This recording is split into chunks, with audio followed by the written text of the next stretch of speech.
Hey everyone, my name is Mimi. I am an artist and researcher working with people and with data. And I realized that at this conference saying that I work with people and data is probably the most unremarkable way to distinguish myself. But I actually mean something really specific when I say that, which is that I work with people and I work with their data. I use code to flesh and tease out patterns in data, but the data that I'm working with comes from people who I interact with in person. So I spend too much of my time sitting in front of a laptop, but I also spend a lot of time actually sitting and talking with people.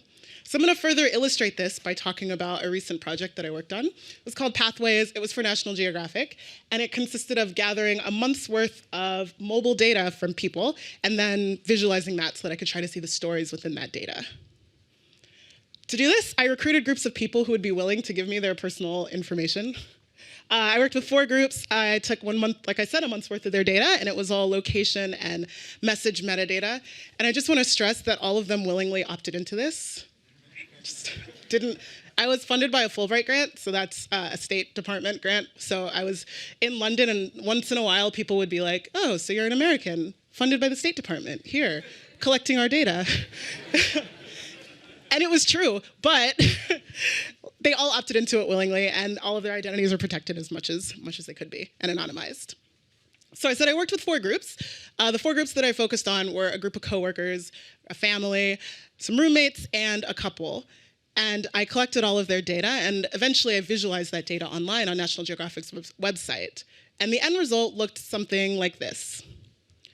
And what these are maps of people's data. They animate and they play out over the course of a month. And there's additional contextual information that tells you the experience for them and for me. All of these maps are online. They're at nationalgeographic.com/pathways. They're actually live right now. And on that website, you can find out more about it. But I want to tell you just more of what that experience was like. So I was collecting quantitative data, GPS logs, when messages were sent and received, like I said, message metadata. And looking with that quantitative data, I could figure out some pretty interesting things. So this was a group of coworkers. They were friends and coworkers. It was 3 of them.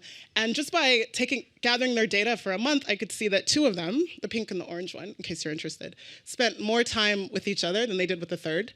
That's something I could see just by looking at their data, but it wasn't until I actually brought that information to them and presented it to them that I could learn why that was, which is that 2 of them were single and 1 of them was in a relationship.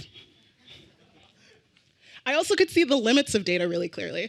This was another group of 3 that I worked with, and they were a group of 3 roommates. I wanted to see what the data of a goodbye would look like.